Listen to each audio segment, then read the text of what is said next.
Mapagpala po ba ang araw ng linggo? Amen! Sino po ang nagsabi na dumating siya dito sa araw nito na may galak at siya ay victorious dahil nakarating dito sa araw? Taas ang kamay. Ang pagdating po dito, victory na po, di po ba? Amen! At sino po ang naniniwala by faith na hindi siya lalabas sa lugar na ito na hindi pinagpala? Okay, isang clap offering po natin ibigay sa Lord. Amen. Hallelujah. Praise God. Can we say hallelujah?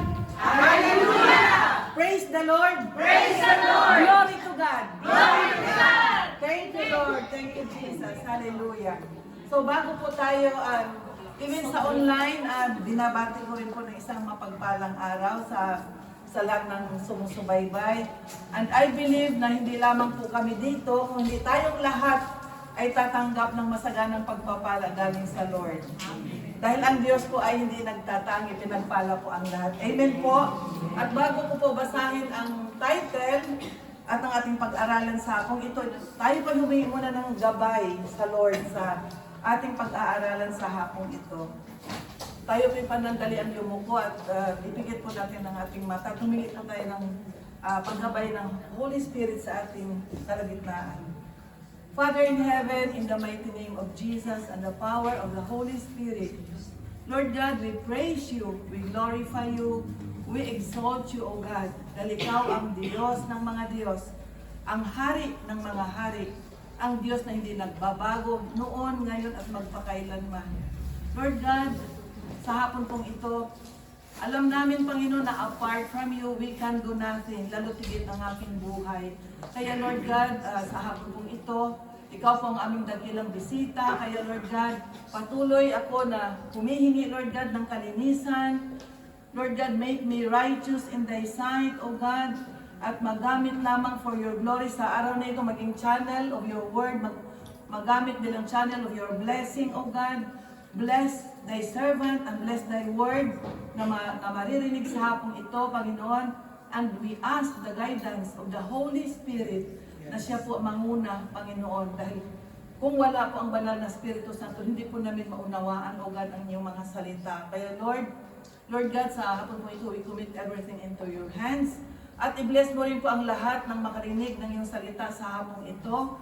Open our spiritual eyes, spiritual ears, and spiritual heart, upang Lord God, magrema sa bawat puso ang mga salitang mahayag sa hapong ito.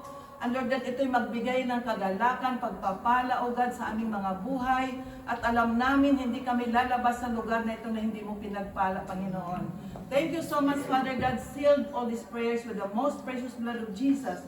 And we give you back the highest praise, glory, and honor, and thanksgiving. In Jesus' mighty name we pray. Amen. Sino po ang nandito kahapon? Taas ang kamay?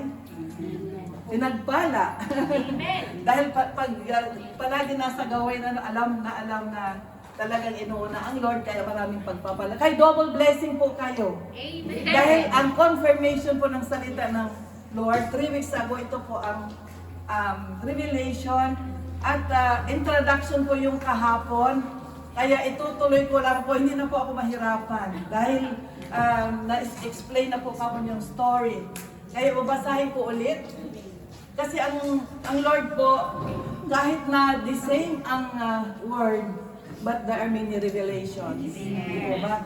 Yung sa pagdig natin sa balon, di po ba?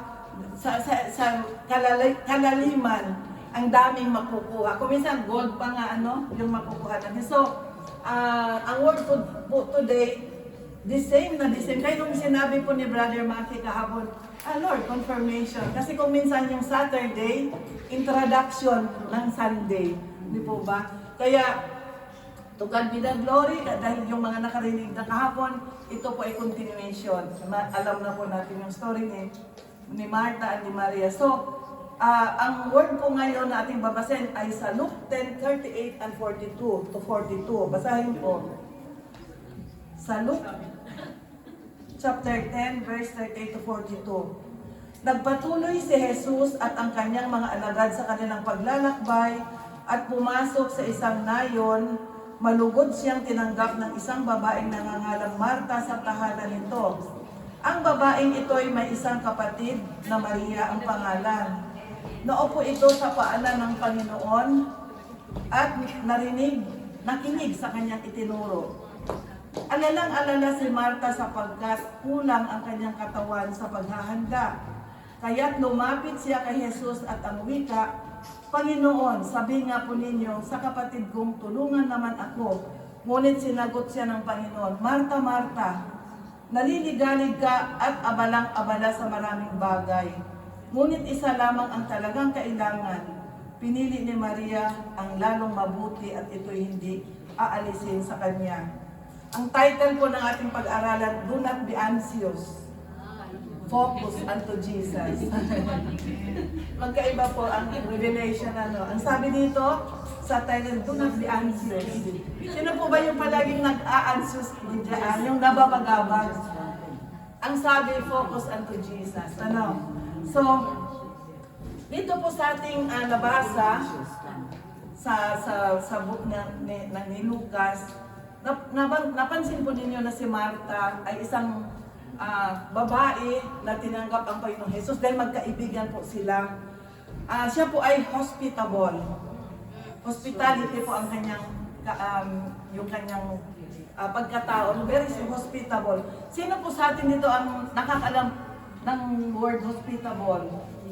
Ang hospitable po siya po yung may kagandahang loob, mabuting pakikitungo. At majority po ang mga Pilipinos po ay kahit saan mapuntang lugar, very hospitable. Amen. At it means accommodating, friendly, warm, sociable, well-disposed. Kapag may bisita tayo, di po ba, kahit na nandito po tayo sa abroad, halimbawa dumating yung kamag-anak natin na galing sa Pilipinas, dahil hospitable po tayo, di po ba halimbawa o galing sa Amerika, ilalabas po lahat yung mga kumot na nakatago dyan. Mga plato na hindi nagagamit dahil lang po may bisitang dumating. Di po ba? Ganun ang hospitable.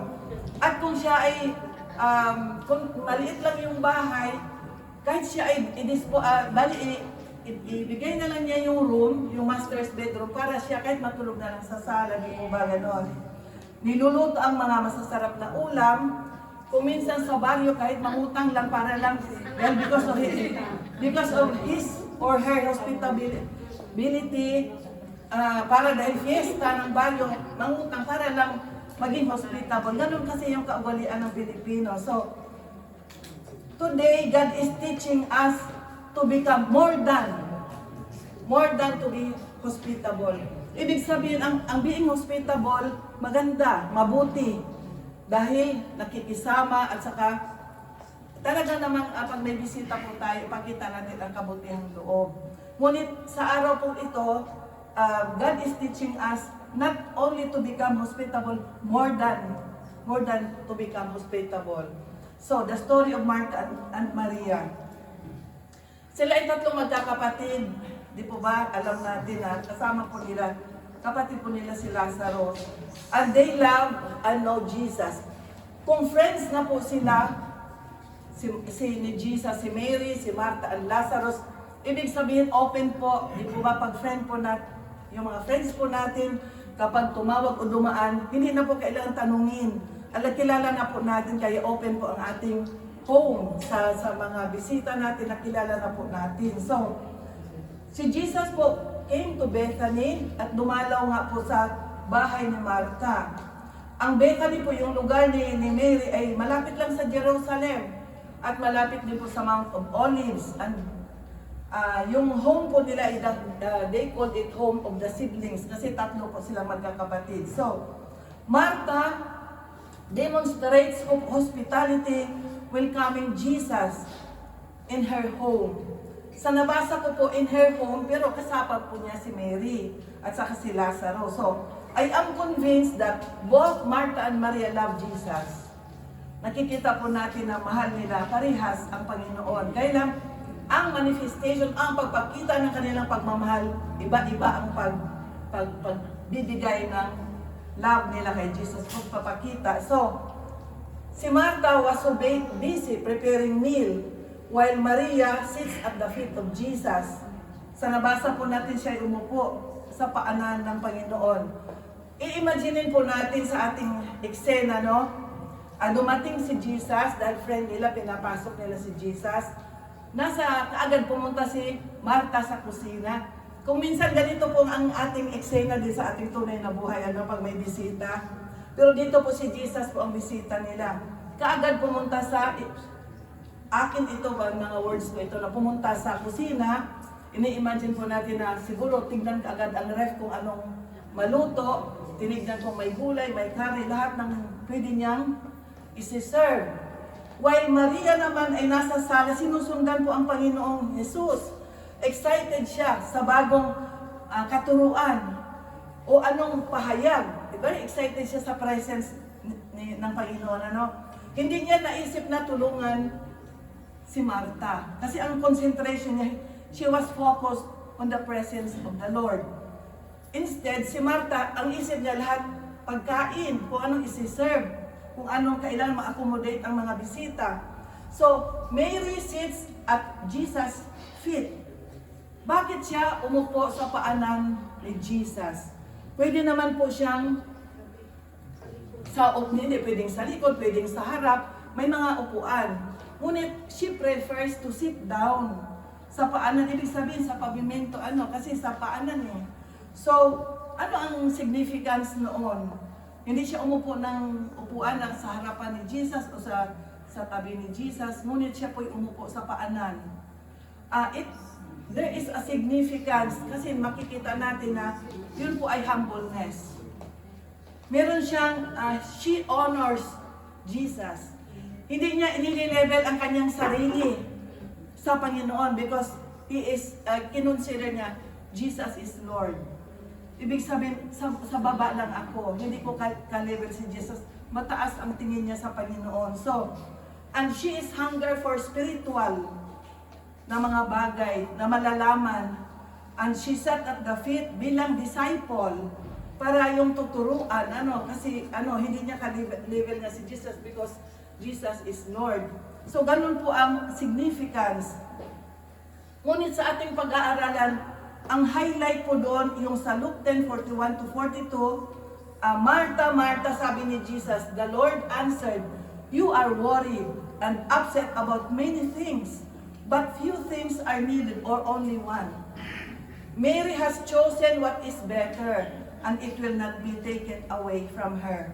So dito ang tanong po, how do Martha and Maria respond to the Lord's presence? Dumating po ang presensya ni Jesus sa bahay ni Martha. Ano ang kanilang mga response? O ano ang kanilang mga reaction? So, Martha's concern is to be hospitable to the guest.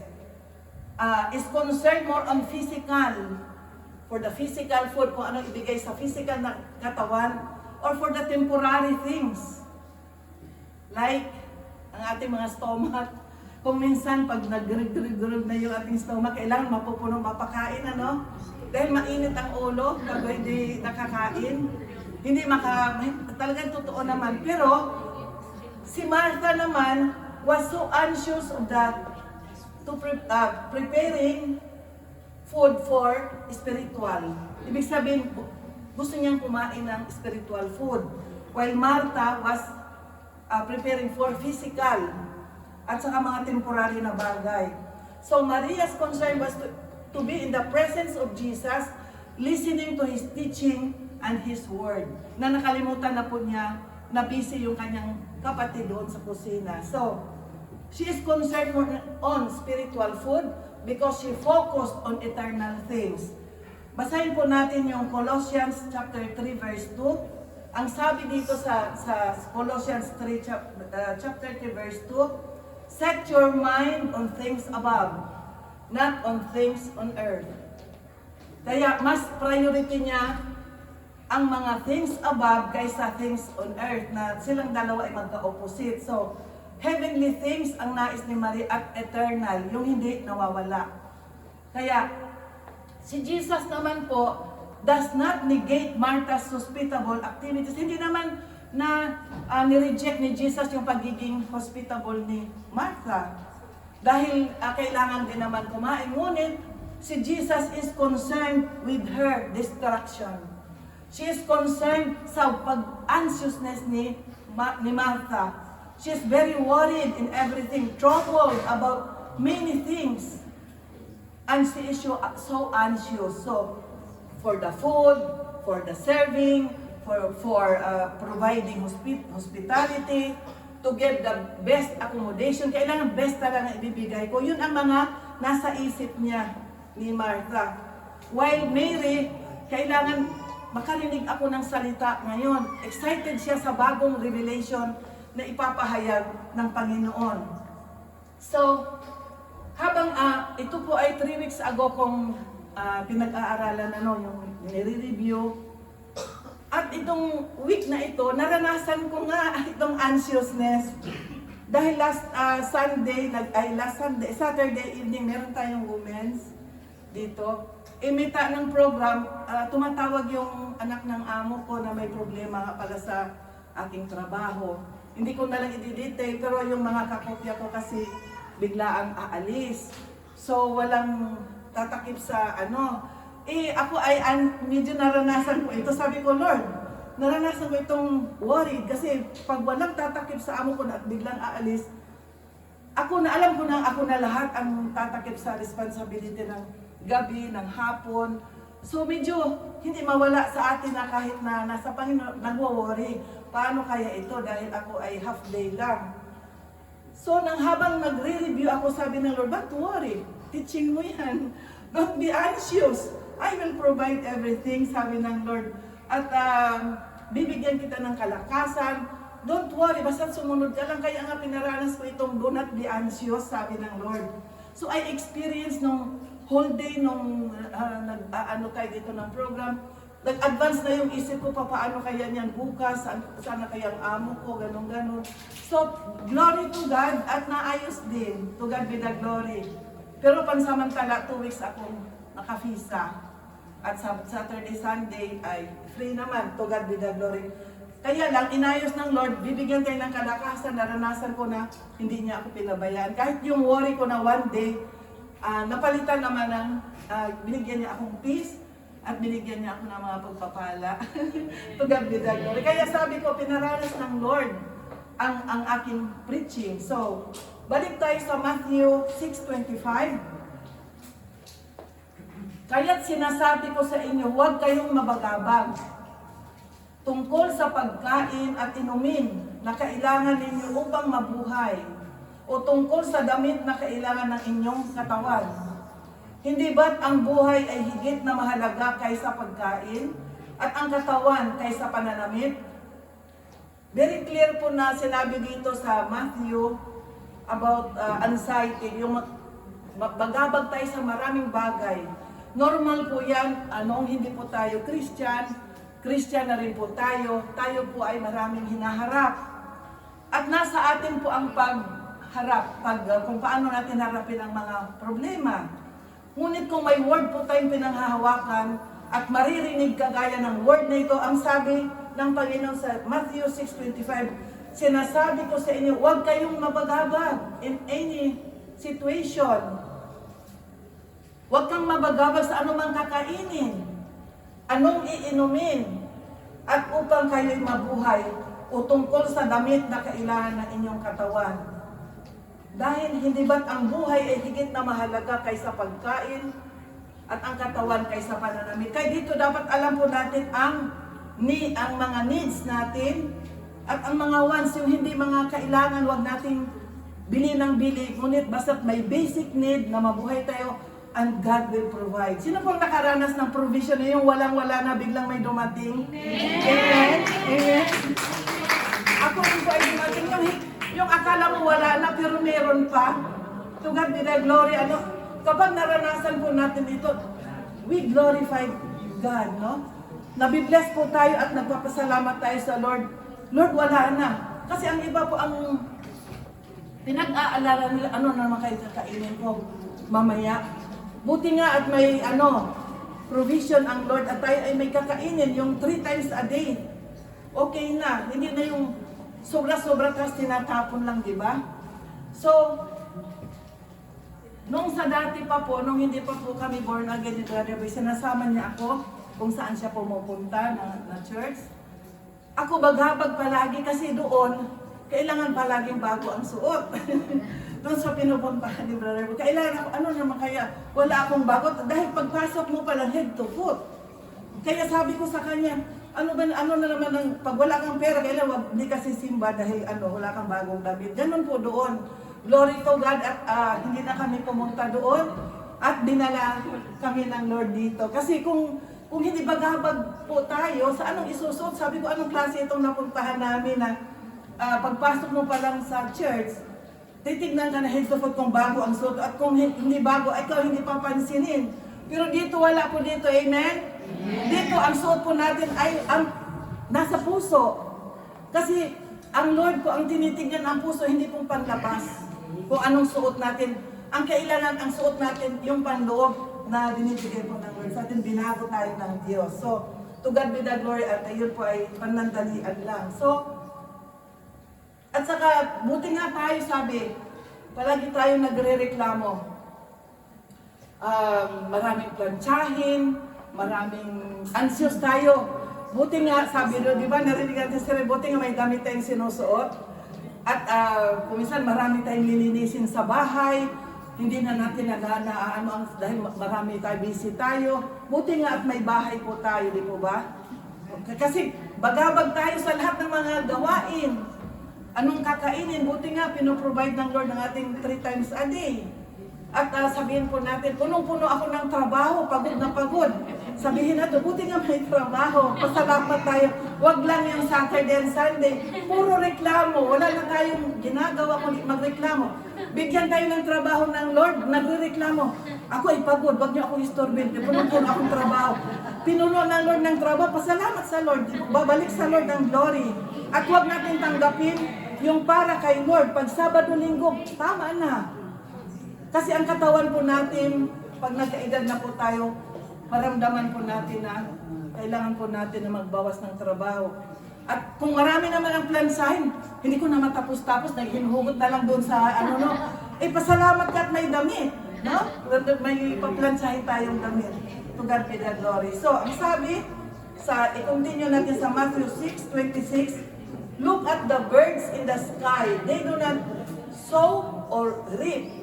They gather nothing into barns, yet your heavenly Father feeds them. Are not you important than they? Tayo po ay mas mahalaga sa mga ibon. Sila po ay, ang mga animals po, yung mga ibon, ba't sila yung nabubuhay? God provides for them. Tayo pa kaya na mga anak ng Diyos? Amen. Sabi dito, kaya huwag tayong mabagabag. Kung anong meron tayo, makontento po tayo. Hindi yung, ay, nakabili na naman yung aking kapitbahay, kailan masupira ko siya. Hindi na po yun normal. Ayaw po ng Lord yung gano'n yung inggit. Hindi na po yun God's will. Kailangan kung anong meron tayo, makontento tayo. Thank you Lord. At ako ay kumakain ng 3 times. Mababait ang aking mga anak, may pamilya ako, may bahay ako. To God be the glory sa lahat ng provision ng Lord. So, at kapag tayo po ay parang nababagabag na wala ng bigas, wala ng pera, anong kiniklaim natin na word? Psalms 23:1. Sabay-sabay po natin i-declare. Si Yahweh, ang aking pastor, hindi ako magkukulang. Pag nakikita po natin na parang nagkukulang na, memorize natin po yan. Si Yahweh, ang aking pastor, hindi ako magkukulang. Sa maghapon, yung kakulangan ay pupunuin ng Lord. Kasi dinideclare mo, hindi ako magkukulang, si Yahweh ang aking provider. Amen po. Ngunit kapag sa umaga pa lang, ay wala na akong bigas, wala na akong makakain. Negative lahat ang dinideclare, talagang wala kang kakainin. Dahil umaga pa lang, reklamo ka na ng reklamo. So, ang ayaw po ng Lord, reklamo tayo ng reklamo instead of praying, instead of praising. Lord, thank you. At may makakain pa ako sa araw na ito. Siguro na ito ay last ko ng meal, kagaya nung sa Old Testament, yung byuda. Di po ba nag-provide po ang Lord? Kasi He is a great provider. Kaya pag wala na, pag nakikita natin kulang na o konti na, alam ko Lord, pupunuin mo ulit ang aking bigasan. Amen? Amen. So, Ang sabi ng Matthew 4:4, we shall not live by bread alone, but by every word that comes from the mouth of God. Kaya, hindi lang sa kagaya kay Martha na ang inisip niya puro pagkain. Ngunit ang sabi po dito sa ating binasa sa Matthew 4:4, hindi lamang tayo nabubuhay sa pagkain, sa tinapay, ngunit nabubuhay din po tayo sa Word of God. Kaya, ibig sabihin, kumakain tayo sa physical at kumakain din po tayo sa spiritual. Balance po, hindi yung bubusugin lang po natin ang physical, ang taba-taba ng physical, ang spiritual naman ay payat. Anemic daw sabi. Martha was distracted in many things. At alam po ba natin ang distraction? Ito ay devil's work. Para hindi po tayo makapagpatuloy. Dinidistract lalo tigit ang mga Kristiyano. Yung mga lalo tigit yung mga sumusunod sa Panginoon. Ang sabi, acknowledge worry is a sin. Hindi asin ha, na asin. Pag ina-acknowledge daw po natin yung worry, anxiousness, yung bagabag po tayo, kasalanan po yun. Dahil minamagnify natin ang worry, ang mga problema, instead of magnifying God. So, because if you acknowledge worry, sigurado may doubt tayo doon. Discipline ourselves or yourself to turn away from any anxiety and to trust the Lord, because the Lord is our great provider and the Lord can do things. Yung mga imposible, maging posible sa Lord. Kaya, we will not magnify yung mga anxiety, yung mga magabag tayo. Instead, ay magnify po natin ang Lord, na kapag tayo po ay may mga problema, i-magnify po natin ang Lord, hindi po yung mga problema sa ating buhay. So, distraction. Dahil si Martha po ay na-distract, no? Doon sa mga ihahanda niya. Instead na siya ay pupunta sa Lord, sa Panginoong Jesus, siya ay doon sa kusina.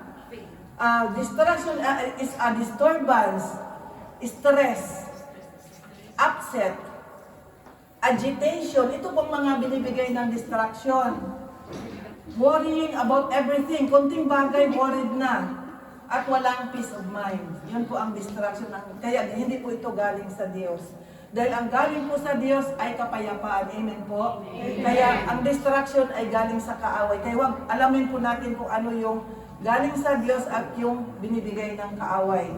And you cannot attain your goal if you are distracted. Kapag distracted po tayo, may goal tayo, may focus tayo. Kapag na-distract po tayo, hindi tayo makalakad at ma-attain yung goal natin. Ang mga po, yung mga cook, yung mga nagluluto, chef, kapag sila po ay distracted, anong mangyayari? Baka pati daliri, naputol kasi sa kahihiwa, distracted, ibang iniisip, in love siguro. Masusugatan. Or, ang driver, ang mga driver, even ang mga kabataan, kapag na-distract, habang nagda-drive, halimbawa, red na pala, ay siya'y na-distract, siya pa'y nag-go sa green. Accident, di po ba? Sa amo, kapag ikaw ay namamalansa tayo, at ikaw ay distracted, iniisip mo, marami kang bagabag sa isip, yung babayaran mo, o ano dyan, yung amo na masungit. Anong mangyayari kung habang ikaw ay namamalansya? Kaya distracted, kaya pati kamay, pinlansya. Kapag tayo po, mga kabataan, gumagamit ng cellphone at naglalakad, ano pong mangyari kapag distracted? Gulog sa kanal. Maungtog, di po ba? Kaya atensyon, huwag ma-distract. Huwag magamit ng cellphone habang nagdadrive. Di po ba? Mga estudyante kapag na-distract, ang akala ng parents dito, nag-aaral, but he was distracted by the bad influence of this world. Makagraduate kaya yung mga na-distract. Ang alam, ibang diploma po ang naidala sa mother. Kaya wag po tayong mata-distract. So, in spiritual, there are many distractions. Especially kapag may tayo. daming pagsubok. Test of faith, daming temptations at mga harang. Kapag fasting po tayo, ang distraction na ipaluto ng amo yung pinakamasarap na ulam. Yan ay nangyari sa akin. Sabi, ba't ako pa itong today, marami namang ilulutong simple, yun pa, kailangan fasting. Kapag nag-invite po tayo, dahil yung in-invite mo ay na-distract at marami siyang maraming dahilan, hindi makarating sa church, may hadlang. Gusto mong magsimba, kagaya ngayon yung mga wala, gusto magsimba or umattend ng church. Biglang nag-imbitan. Imbis na dito ang destination, saan ang destination? Na-distract? Party.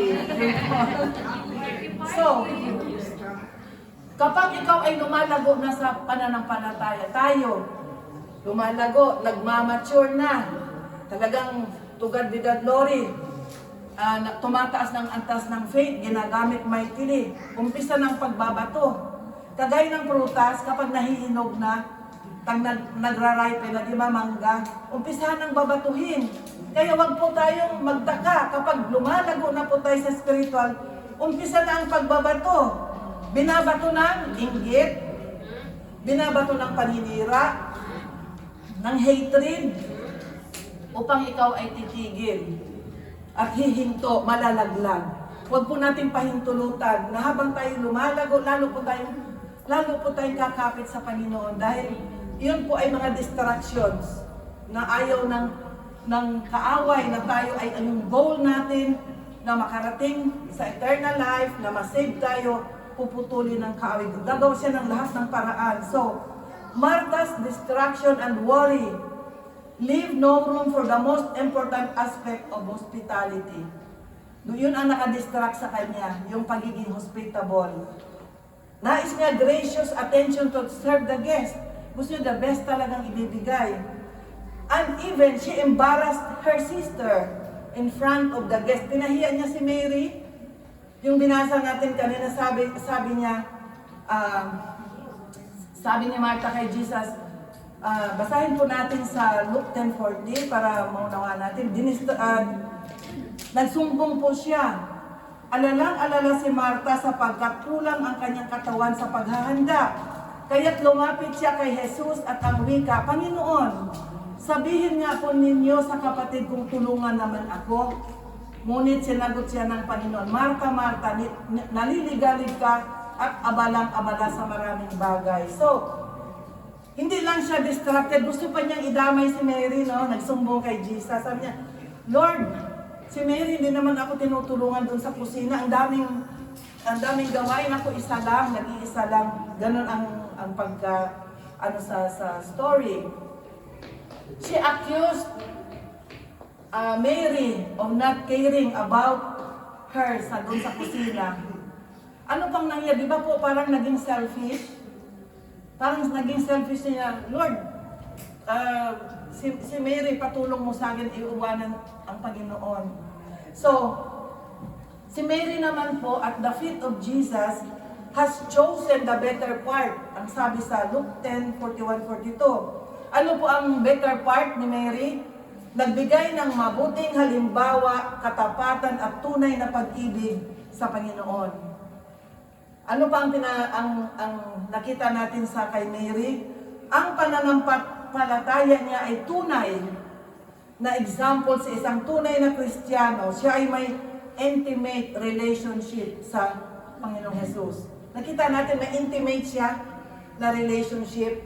Mary was devoted and committed and faithful sa Panginoon. And she enjoyed sitting in the presence of Jesus and loved to listen to His words. She enjoyed sitting. Di po ba tayo pag nagpipraise po tayo sa presence ng Lord, di ba nag-i-enjoy po tayo? Dahil alam natin, nararanasan natin ang kapayapaan, ang joy. The joy of the Lord is my strength.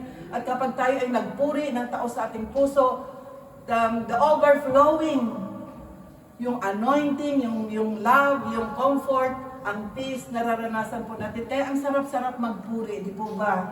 So, si Martha, At si Mary, wala siyang pakialam kung anong sabihin ng iba. Ang importante ay masunod niya ang kalooban ng Diyos. Doon siya. Ayaw niyang umalis sa presensya ng Diyos. So, dito naman po sa pangalawang tagpo, Mary anoints the feet of Jesus. Ito, ibang eksena naman ito. Nung napadaan ulit ang Panginoong Jesus sa Bethany, sa bahay ni Martha, nandun po, kasama po doon si Lazaro. Dahil si Lazaro po doon, 6 days before his death, dumaan ang Panginoong Jesus. Makikita po doon dito sa John 11:5. Dahil magkaibigan po sila, kaya open, nakita natin na kapag gusto ni Jesus na dumaan, dadaan po siya doon sa bahay nila, ni Martha at ni Mary. Gano'n na naman po ang tagpo, pinaghanda na naman po. Yun talaga ang role niya, no? Pinaghahanda na naman ng hapunan ang mga disciples at ang Panginoong Jesus. At kasama na doon, kasalot na doon si Lazaro at ang iba pa. At ito'y naganap after na binuhay ni Jesus si Lazaro. So, si Martha ay palaging busy.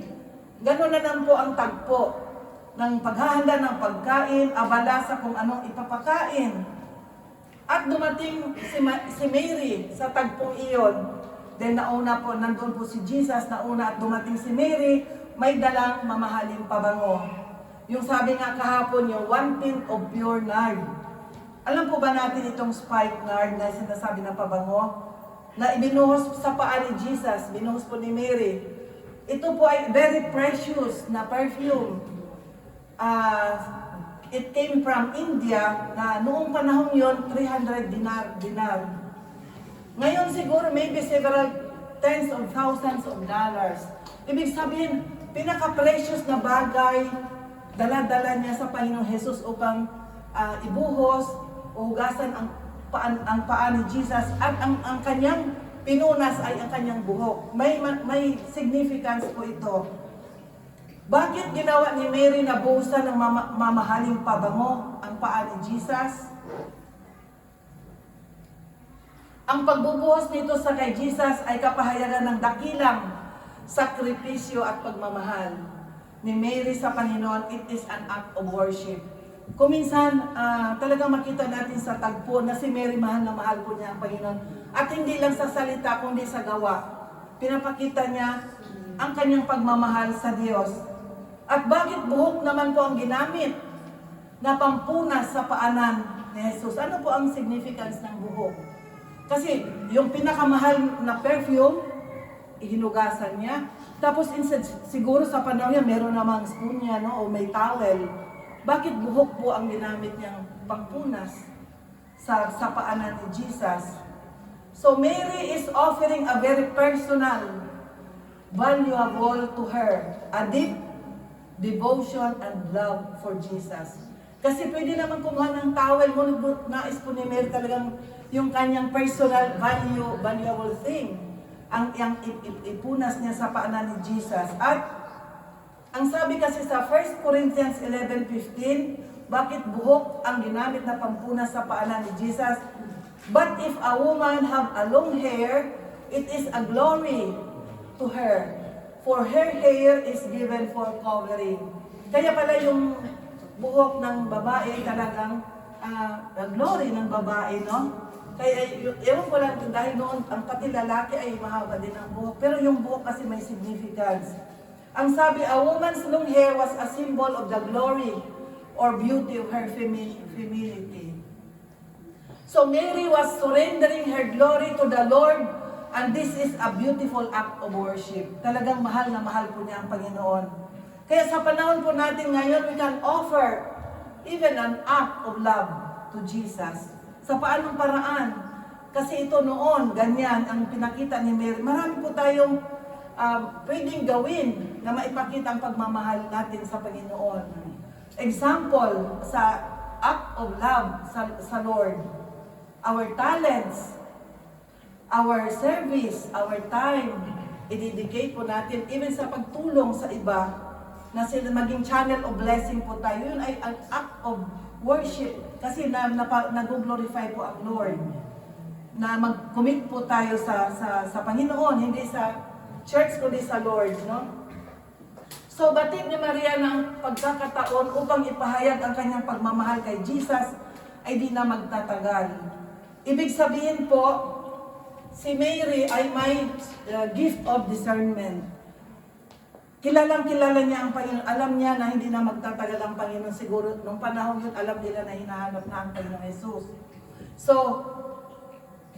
she wanted na ibigay yung act of worship through the perfume na hinugasan po yung paanan ni Jesus. So, ginawa niya ito, sabi ng Panginoon, sabi ni Jesus, dinefend niya si Mary dahil ang sabi doon, nandun si Judas Iscariote, no? Yung nag-betray. Sabi niya, bakit yung pabango? Dahil inaksaya ang pabango, nagreklamo. Dapat daw na ipabili daw yon at maibigay sa mga dukha. Pero siya ay talagang, sa likod ng kanyang ang motibo, siya ay magnanakaw talaga. Meron din pala talaga na hindi naalis yung mga betrayer, no, sa gawain. Tignan mo siya. Sabi niya, ba't ginamit mo yung perfume na yan? Mahal yan. Na ipabili sana at ibigay sa mga dukha. Pero ang likod sa isip niya, nanakawin, pagnanakaw. So, dinefend ni Jesus si Mary sa Matthew 26, chapter 26, 10 to 30. Sabi ng Panginoon, mabuti ang ginawa niyang ito sa akin, sabi ni Jesus. Habang panahoy kasama ninyo ang mga dukha, ngunit ako hindi ninyo kasama habang panahon. Kaya ibig sabihin, si Mary, very intimate ang kanyang relationship at mayroon pa po siyang gift of discernment. Alam niya ang mangyayari. So, ang sabi nun sa 26:12, hindi pa may binuhusan na niya ang pabango ang aking paa bilang paghahanda sa paglilibing sa akin. Tandaan ninyo, saan man ipangaral ang mabuting balita, na mababanggit din ang ginawa niyang ito bilang pag-alala sa kanya. So, ibig sabihin na-touch ang heart ni Jesus sa ginagawa ni Mary. Even tayo po, pwede natin ma-touch ang heart ng Panginoon sa pag-show po natin ng love sa Kanya, kapag glorify po natin ang Kanyang, ang Panginoon. So, ang pananampalataya at pagmamahal ni Maria sa Panginoon ang pinakamataas na halimbawa. Salamat po.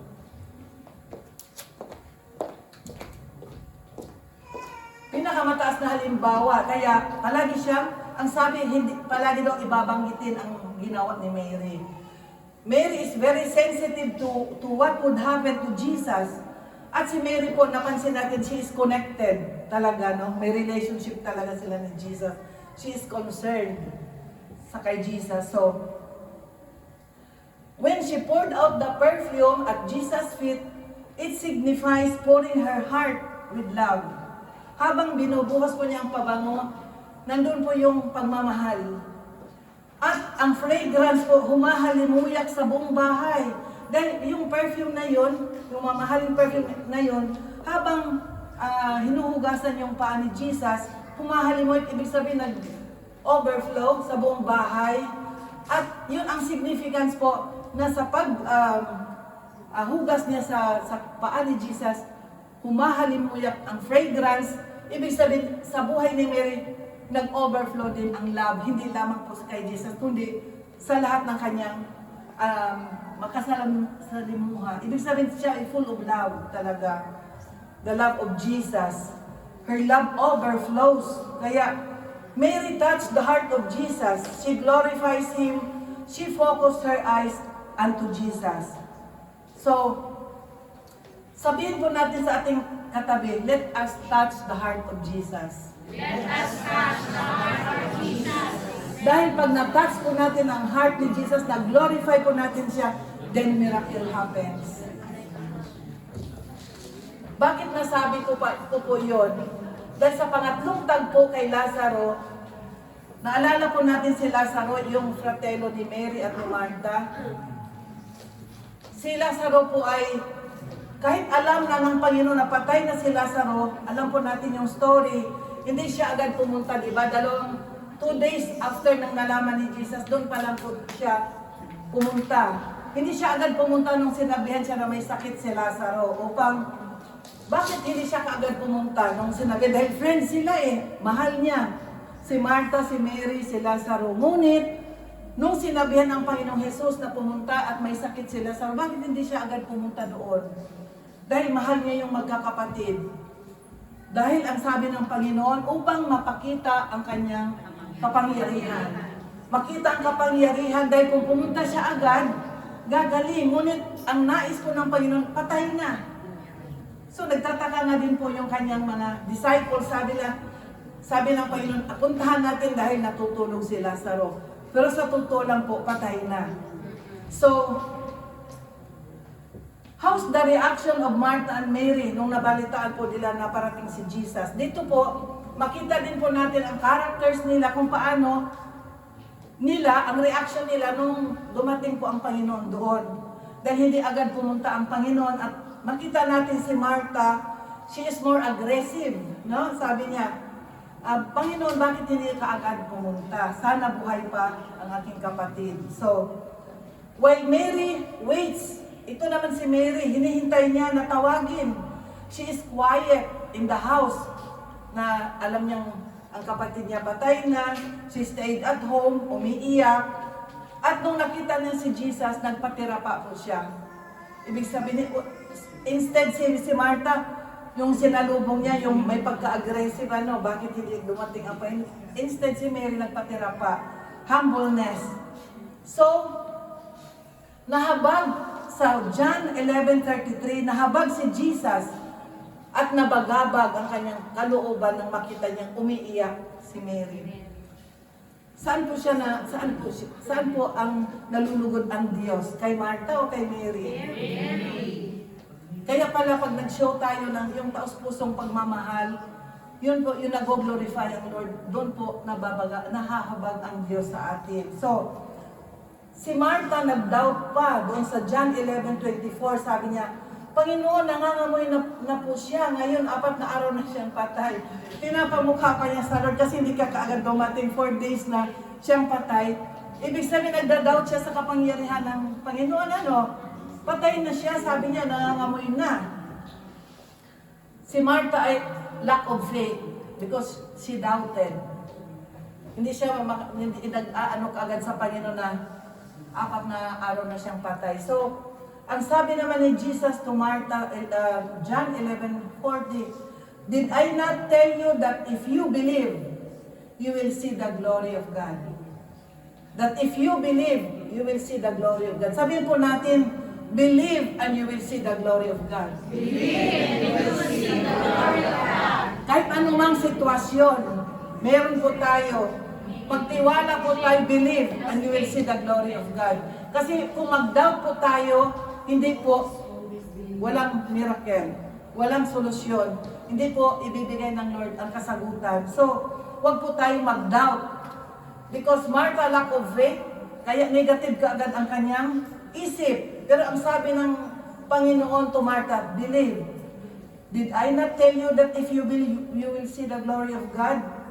So kaya doon po nakita ang kapangyarihan ng Diyos nung muling binuhay si Lazaro dahil na-touch po siya nung umiyak po si Mary. Ang sabi nga po doon na sa John 11:35, tumangi si Jesus dahil nung nakita niya umiyak si Mary, nahabag si Jesus at nabagabag nung nakita niya umiyak si Mary. So, doon po nung nakita niya umiyak si Mary at ang Panginoon po wala ng ibang iniisip kundi ipapakita na po yung kapangyarihan ng Diyos na bubuhayin po niya si Lazaro dahil nahabag po siya. At marami nga po ang sumampalataya noong binuhay po ng Panginoon si Lazaro. At dito po sa tagpong ito, basahin po natin, bakit hindi kaagad tinawag or dahil ang Panginoon ay makapangyarihan, sabihin doon ng pagbuhay kay Lazaro, Lazaro, lumabas ka na dyan. Bakit po kailangan mag-utos po siya na tanggalin yung bato? Kasi dito babasahin natin para maunawaan po natin sa John 11.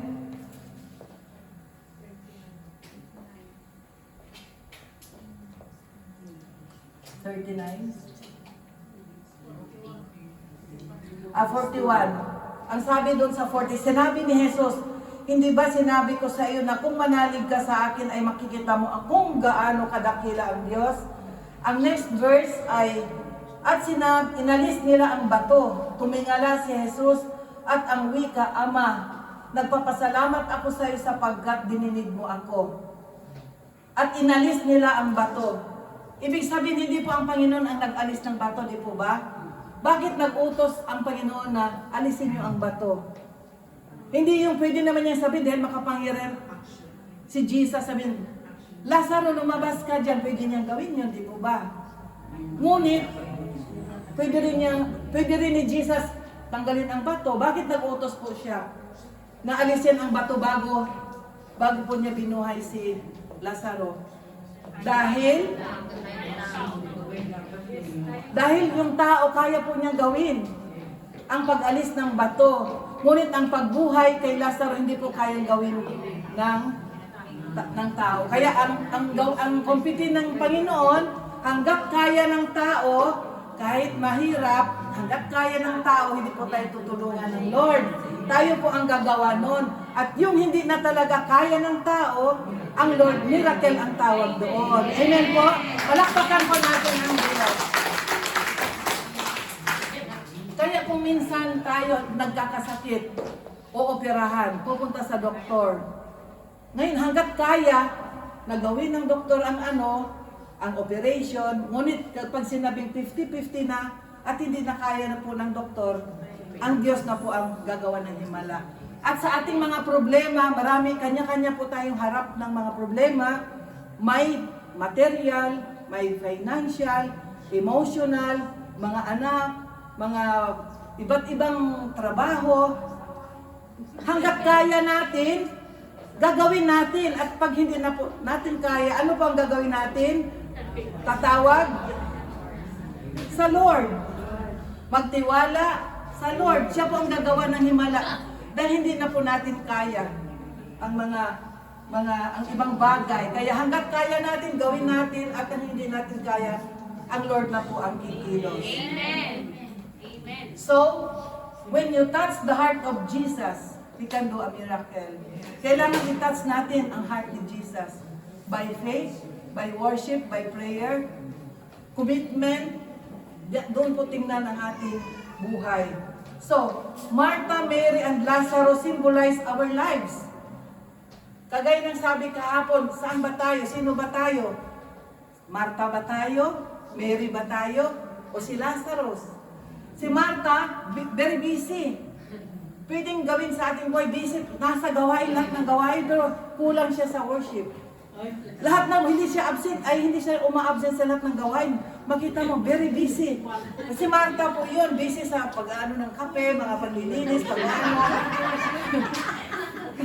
Very busy, pero pag time na ng worship, hindi mo makita dito, nasa kape pa rin. Yun ang problema.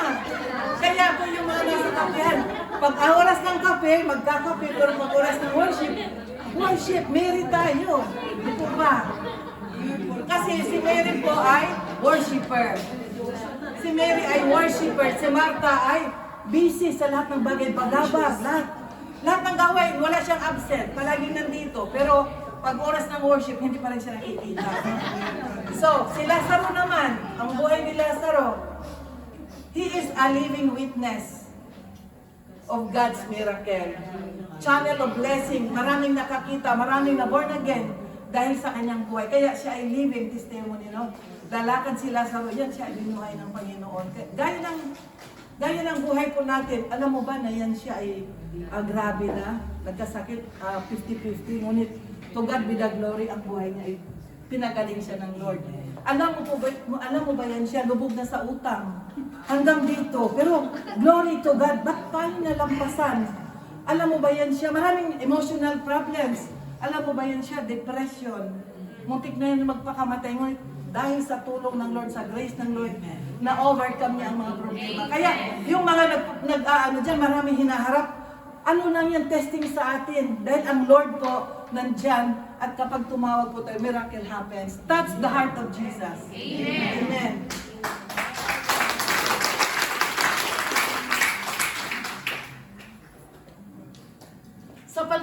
natin ngayon, hindi naman sinasabing huwag tayong mag-worry. Kasi lahat po, buksan natin ang television, negative lahat ang ang sinasabi. So nagkakaroon ng kuminsan anxiousness, nag-worry, normal. Everything na mga naririnig natin sa ating pamilya, kuminsan mga negative, kuminsan hindi maalis na mag-worry kasi normal sa kahit Christian na tayo. Sa pamilya, sa trabaho, mga anak sa Pilipinas, sa mga nangyayari sa climate change, nag-worry. Ngunit, huwag natin i-magnify, di ba kanina sabi ang mga bagay, yung mga trials, kasi normal na mga trials, kuminsan natatouch tayo na may mga nangyayaring pangit. But kung i-magnify natin ang Diyos sa ating mga buhay, liliit ang problema. Napansin nyo, kasi kung i-magnify mo ang problema, marami akong problema, ito, na sunod-sunod mini-magnify mo ang problema, hindi ang Diyos. Kasi ang i-magnify natin, kapag may-magnify natin ang Diyos, paliit ang problema, hindi mo na pinapansin, nasusolve na lang. Pero kung problema ang inaatupag mo, may ito, may iyan, ipatapos, meron na naman, magnify natin ang mga trials, but we must magnify God. So today, God teaches us to have time, to be with Him, at huwag laging mapagabag sa lahat ng mga bagay. At kung uunahin natin siya, ibibigay niya lahat ng ating mga pangangailangan, higit sa lahat ang kapayapaan. Diba? Matthew 6:33. Seek first the kingdom of God and His righteousness, and all these things. Alam po natin, memorize natin, pero application, no, kasi sabi, seek first. Pag sinabing, Matthew 6:7, seek first the kingdom of God. Pero hindi mo naman nakikita sa kiyesa. No? Kasi, seek first the kingdom of God and all His righteousness. Tapos pag may problema, ayan na, dumating na. Hallelujah. So, why don't we sit at Jesus' feet more often? Kung minsan we can't sit always in the feet of Jesus because we are too busy. Sabi natin, busy ako, business, busy ako sa pamilya, busy ako sa daily routine, magluluto. Lahat naman po tayo busy. Pare-parehas ang ating ginagawa, nagluluto sa pamilya, trabaho. But often, they are not important in the sense of really making the difference in our lives. Ano ba ang maging difference sa pagiging busy o pag-uuna sa Panginoon, sa gawain ng Lord o sa Panginoong Jesus? Wala, kunti lang ang difference, pero mas malaki ang difference kung unahin natin ang Diyos. Amen. Amen. Bakit hindi natin nagagawa to sit more often in the feet of Jesus? Because we are distracted. Ang distraction na yan talaga, gawa na yung kaaway sa ating mga buhay. Yun naman ang ginagawa ng kaaway para ikaw hilain pababa hanggat hindi ka na maka-church. Kagaya kay Mary, ang sabi niya, magustuhan kayo ni Jesus ang aking lulutuin. Sa isip niya, magugustuhan. Ganon din po tayo. Naalala po ninyo nung cell group? Nung cell group natin noon, Bible study. Ano kayong lulutuin ko bukas dahil doon sa bahay niya, Sister Suzette? Instead, ano na naman kayong bagong ituturo ni Rev, ni Pastora sa bahay ni Sister Suzette? Pero we are more worried sa pagkain. Di po ba nangyari sa atin? Totoo ako, nangyari din sa atin na ano na naman kaya ang iano ko dito pa naman ang Bible study. So, parang nangyari sa atin yung naging Marta. Aminin po natin. So, kung minsan hindi tayo makasit in the feet sa paanan ng Panginoon because we're afraid of what family and friends will think of us. Kung anong sasabihin ng iba, ano kayo sasabihin na, dala-dala ko na naman itong Bible. Sasabihin na naman niya, ay na si born again, ay na naman ang praise the Lord. Huwag po tayong mahiya. Dahil ang sabi ng Panginoon, kapag kinahiya niyo ako sa lupa, ikakahiya ka rin sa langit. Kaya huwag tayong mahiya na tayo ay born again. Lalo pa natin ipagmalaki ang Panginoon. Amen. Siguro inisip ni Martha na kung uupo siya, wala nang mag-asikaso sa lahat ng gawain. Pero sa totoo lang po, kung umupo din po siya sa paanan ng Panginoon, after, di magtulungan sila ni Mary, no? Kung talagang tutuusin. Kasi sama-sama-samang umupo doon, then gawin nila yun. Kaya lang iba ang isip niya. Talaga doon sa food. So, ang tanong, how can we get started in sitting at the feet of Jesus? Paano tayo mag-start para makaupo naman tayo sa presence ng Lord? Number 1, commit to change the priority of our lives. Nasa atin po kung ano ang magiging priority sa ating buhay. I-priority po natin, i-change po natin ang ating priority ngayon, aayusin mo yung schedule mo. At ang sabi dito, stop blaming others. Kagaya kay Martha na biniblame niya si Mary, hindi siya tinulungan. Diba, nirebuke siya ni Jesus si Martha, even if she effort a lot sa pagluluto, ngunit nirebuke siya ng Panginoon. Dahil parang naging conceited, no? Kunin pa niya si Mary na very excited sa word. Gusto niyang dalhin. Tinitempa niya ng dalhin doon sa kusina. So, nirebuke siya ni Jesus. Number 2, we must decide to have a quiet time. Para po tayo palaging makaupo sa paanan at presensya ng Lord. Tayo po ang mag-decide nun. Itong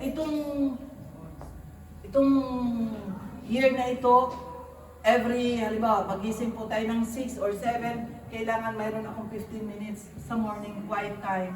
Alam po ba ninyo ang quiet time? Ang iksi lang. Mag-pray at saka ng word. Pero ang laki ng maitulong. Dahil sa pag-pray po natin, sa pagluhod natin sa Panginoon, Lord, i-pray mo ang covering sa buong maghapon. Yung 15 minutes po na yan, ang malaking tulong dahil ikaw ay co-cover. Hindi yung pagising, kape, takbo na sa trabaho, hindi wala ka man covering. Kaya kung minsan na may mga nangyayari, ba't kaya ganito nangyayari sa akin maghapon? Because you have forgotten to pray. Kaya kailangan baguhin ang priority, magbigay ng time sa quiet time. Kung sino pong interested at ako ay nag-o-offer na kasi nagtuturo kami ng sa taas about quiet time, prayer, ang alam po after service, kung sino po ang nais. Kasi ang mahalaga po, binibigyan po natin ng time. Precious time, quiet time ang Lord.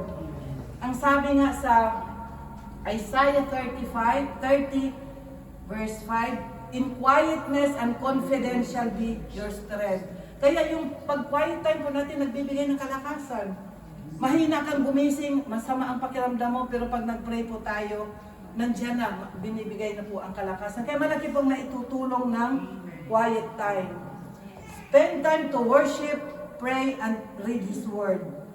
Ang sabi nga ng Colossians 3:16, let the Word of Christ dwell in you richly, in all wisdom, teaching and admonishing one another in psalms, in hymns, and spiritual songs, singing with grace in your hearts to the Lord. Kaya napaka-importante po yung makapagniig sa Lord. When you have the Word, kung kapag tayo po ay nagbabasa ng salita ng Diyos, we have the presence. Sabihin mo, magbasa ka at sumasa yung presensya ng Diyos. O magbasa ng salita. Baka iba ang basahin. Kaya wala ang presence ng Lord. Ang Word of God, Word of God. Ano ang gagawin pa natin? Pangatlo, ito ang last, seeking His presence as priority sa ating buhay. Every day, seek natin ang presence ng Lord. Avoid setting the Lord's work as a priority over the Lord's presence. I-avoid daw natin ang mga work para sa Lord kaysa presence ng Lord. Kaya yung trabaho para kay Lord, huwag natin mas higit kaysa sa pag-seek sa presence ng Lord. Never prioritize service than worship. Sabihin natin, never prioritize service than worship. Halimbawa, kapag nag-uumpisa na ang gawain, sinasara na dyan sa kapihan, napansin nyo? Lahat sama-sama sa worship, walang kakain ng merienda unless na yung mga bata. Amen? Napansin po natin, dahil sa last church po namin, nung hindi pa kami dito sa Lord of Hosts Church, sa former church, kami ni Brother Boy nagwo-worship. Di ba pag worship na ang sarap ano? Eh may lumapit kay Brother Boy, binigyan siyang lumpia. Distraction yun, di ba? Eh noon, bali po yun. Sa former namin noon, halimbawa, worship na worship kang ganyan, tapos may kumalabit sa'yo, nilalagyan kang pagkain, ng babene. Kaya si Red, very strict. Napansin po ninyo, huwag natin masamain dahil pag nag-start na po ng worship, tinatawag na yung nasa kapihan, nandun kung sa labas, dahil ang worship is a very important thing. That is spiritual thing. Kaya, huwag po tayong ma-offend kapag tayo tinatawag, ang kape mo hindi mo pa nainom, itapon mo na lang dahil worship na. Amen po. So, dapat walang maingay pag may nagtuturo. Kung minsan ako, napansin niyo po ako dyan sa likod. Pakinggan po mga kalalakin, hindi sa pagre-review. Hindi, review na talaga pala. Hindi kasi kung minsan sila kasi, ito ay binigay sa akin ng Lord. Ako, gumaganyan ako. Kung minsan ay nahihiya naman ako magano. Kaya, reminders, alam mo ako hihingi po ng Lord dito dahil ang preacher po, nag-aaral, nagpupuyat, tapos hindi man pinapansin doon at maingay sa likod. So, bigyan po natin ng respect, love, dahil ang word of the Lord is very, very precious. At hindi lamang ang preacher ang nadidistract. Kahit yung katabi. Kalabit ka ng kalabit. Alam mo yung mamaya pupunta kami ng walang kwentang bagay. Kaya ako ay hindi po ng Lord na i-open ito na kung minsan kasi. Dahil sa worship, sa Word of God, yung distraction po ba mawawala tayo kapag may nagsasalita sa likod. So, kaya yung mga kalalakyan, pag nag-iingay, kalabitin nyo, huwag tayo maingay na. Yung sabi ni Pastora, ay magagalit si Lord. Hindi ako ang magagalit, ang Lord. Because precious is His Word. Kapag na-miss po natin, hindi na po mabalik. So, according to, may nabasa po ako sa isang nag-post na ang pangalan ay D.L. Moody, no? And I was so blessed. Ang sabi niya, God has two thrones. One in the highest, in the heaven, and the other in the lowest, in your heart. Amen? Dalawa ang throne ng Lord. Na-bless po ako dahil isa lang naman ang throne ng Lord, sabi ko sa langit. Pero ang sabi niya, dalawa. Because if you are humble, at pinapasok natin ang Diyos sa ating buhay, ang trono po ng Lord ay nasa ating heart. Kaya dalawa po sa langit at sa ating puso. Kaya ingatan po natin ang ating katawan because we are the temple of God. Nakatira po sa ating throne ang Panginoon. So, Mary touched the heart of Jesus that Jesus wept. Di naman napaiyak ni Mary si Jesus. Pero kay Martha hindi. No? So, kaya nagawa ang himala na si Lazaro ay binuhay dahil na-touch. Kaya tayo po, pag na-touch natin ang heart ng Panginoon, He can do miracles, anumang problema na meron tayo. So, in our lives right now, Jesus do the same. As we touch His heart in worship, He will do a miracle. Sabihin mo sa iyong katabi, touch the heart of Jesus.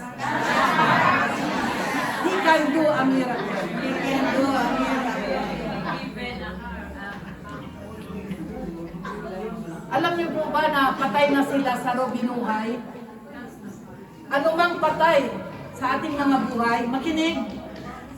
Si Lazaro po ay patay. Binuhay. Naka-receive ng himala. Sa ating buhay po, ano mang patay, kayang buhayin ng Lord? Amen. Sino po ang nanampalatay na anumang patay, yung hindi na nagpa-function, magagawa ng Lord ng miracle? Amen. Amen. Amen. So, anumang patay sa ating mga buhay na hindi na nagpa-function, wala ng pag-asa. Magkakaroon ng pag-asa at buhay dahil sa Diyos. Dahil ang Diyos sa lahat ay posible. Amen? Amen. Gaya kay Lazaro, bubuhayin ng Panginoon ang mga hindi na nagpa-function sa ating mga buhay. Mga relasyon na hindi na nagpa-function. Mga sakit at karamdaman na hindi na gumagaling. Yung mga nawawalan ng pag-asa at wala ng lunas. Dahil po, itouch natin ang heart ng Panginoon. At gagawa po siya ng miracle. Bibigyan ng Panginoon ng lakas ang lahat ng nanghihina at peace yung lahat ng confused. Kaya, just believe Jesus can do a miracle. Ano pong lesson ang nakuha natin sa araw na ito? Do not be anxious. Tama. Yun ang lesson po natin. It is more important prioritizing our relationship with God over distraction. Kaya yung relationship natin sa Lord, mas bigyan natin ng diin kaysa mga distraction and duties. Kasi sabi mo, ako may anak, ako ay may asawa, marami akong pinapadang trabaho. Hindi po yun excuse dahil palagi pong dapat may time, mabigyan ng time ang Panginoon. So ang sabi, bago tayo mag-conclude, one thing is necessary and needed. Mary has chosen the good portion which will not be taken away from her. Only Jesus is needed and His presence. If you have Jesus, you have everything. You are saved, no? Ano po ba ang sabi sa John 14:6?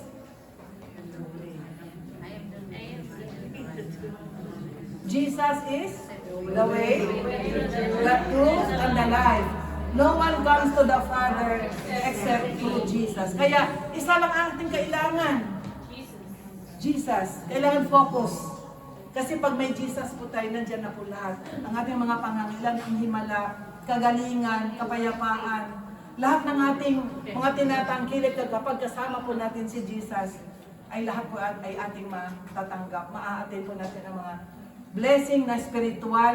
At ang sabi pa dito, the only way is Jesus. One lang.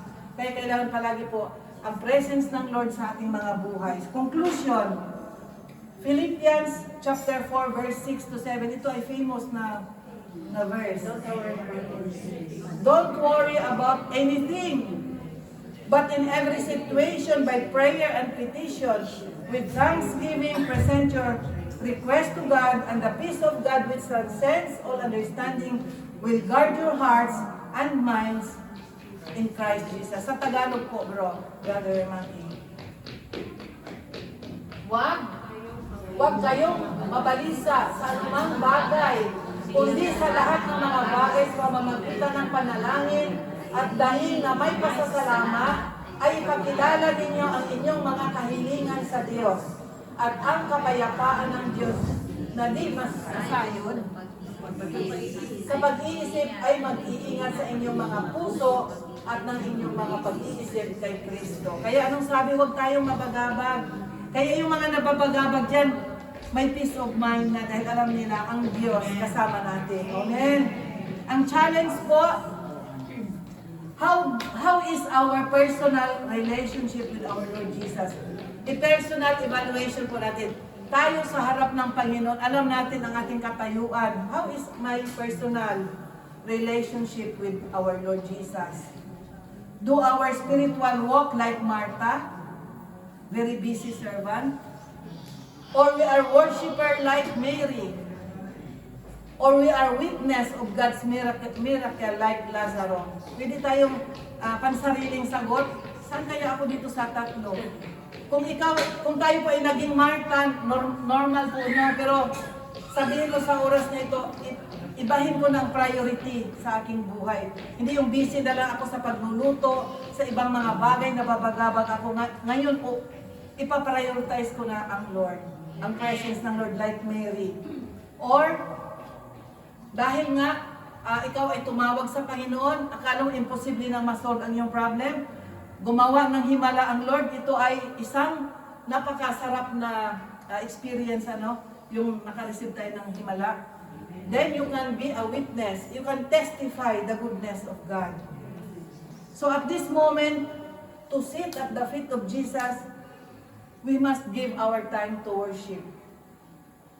Let's seek Him with all our hearts, expressing our love. Mapakita naman po natin ang love natin sa Panginoon kagaya sa ginawa ni Mary, and our gratitude through prayer. Pwede tayong magpasalamat, ibalik natin ang pasasalamat, ang glory sa Lord sa lahat ng Kanyang ginagawa. And as we worship, we experience the embrace. Sa ating bahay pag nag-quiet time, na-experience po natin na habang tayo nag-worship, napapaiyak na lang po tayo sa goodness ng Lord. Tapos i-comfort po niya tayo sa kanyang presence. Kaya to God be the glory. Hanggang dito na lang po. At to God be the glory sa kanyang katuruan sa hapon pong ito. Kaya tinatawagan ko na po yung music team. Sa hapon ito ay i-glorify natin ang Lord sa ating mga awitin at music din sila yun.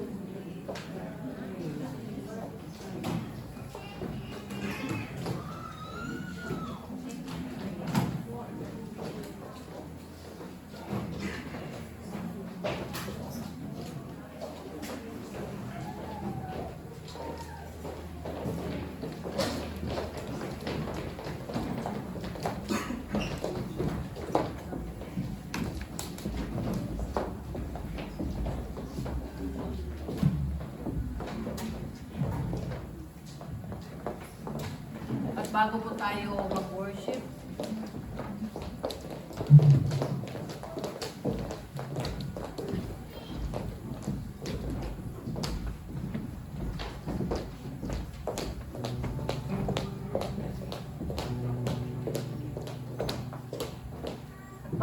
mag-worship, palagi po tayong busy sa paghingi sa Lord ng ating mga pangangailangan.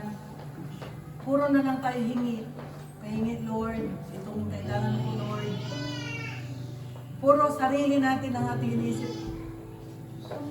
Ang katuruan sa hapong ito, nais ng Lord siya naman ang ating bigyan. At sa hapong ito, nakakaiba dahil hindi tayo hingi. Dahil sa pag-touch natin sa heart ni Jesus, sa ating pagsamba, sa ating pag-worship, automatic na po na ibibigay ng Lord ang ating pangangailangan. Di po ba sabi, as we touch the heart of Jesus, He can do a miracle. Palagi na lang tayo pag nag-pray, Lord, I need this one. Lord, kailangan ko ito. Lord, kulang ako ng ganito. Tulungan mo ako. Puro na lang hingi. Ngunit ang Lord, nais din po niya na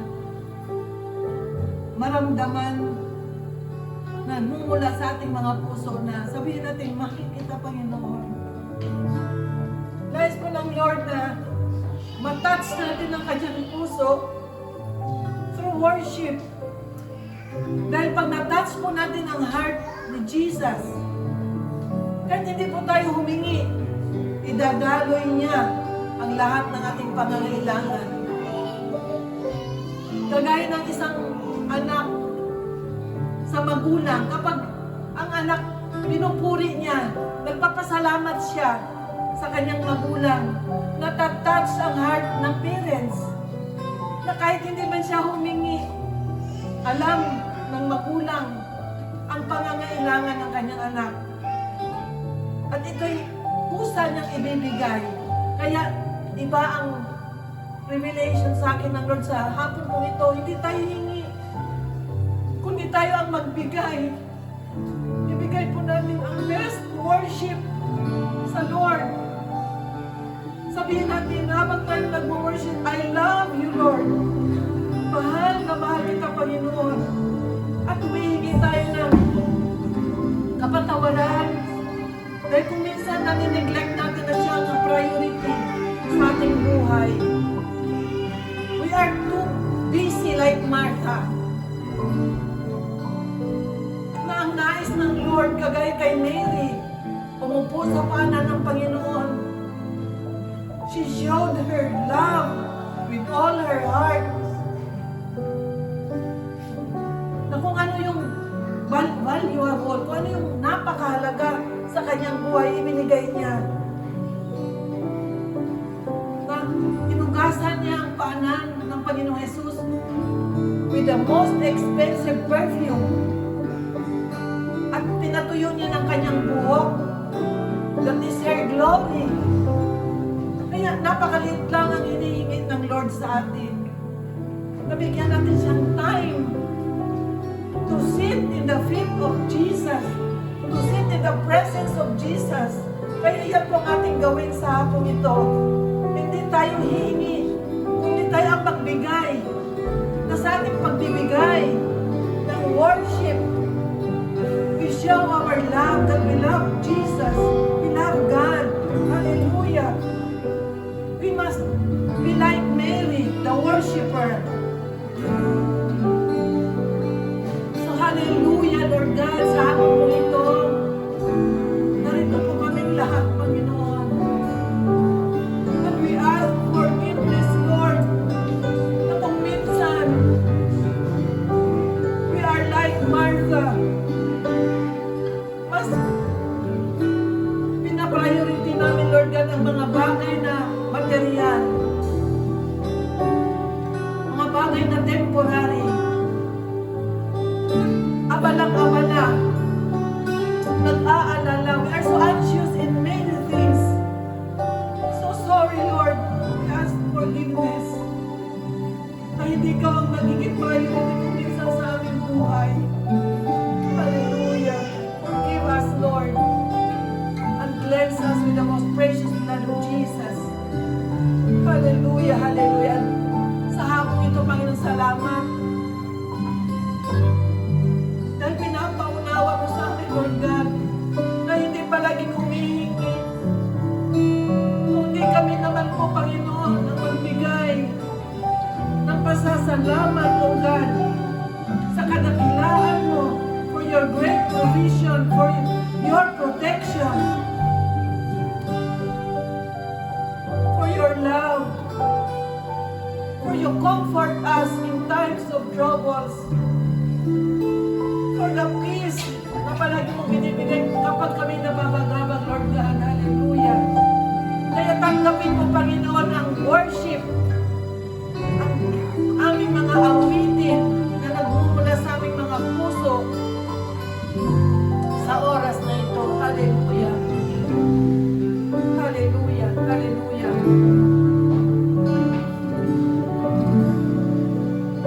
Because of who you are, we give you glory, Panginoon.